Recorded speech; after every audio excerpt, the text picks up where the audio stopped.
Hi, it's HardReset, and today I will show you how to fix mobile data and Wi-Fi problems on REALME phone.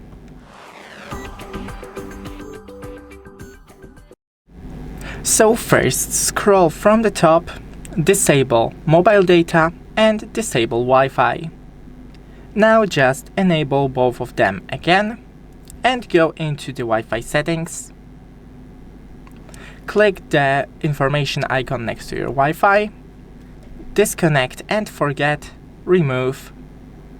Now go into the settings, into the system and update, backup and reset, reset phone, reset network and Bluetooth settings, reset.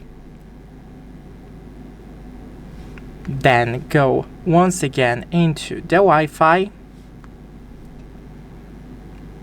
and connect with your network. If you have any more issues, then try to restart your phone and the router. Thanks for watching, don't forget to leave a like and see you in the next one.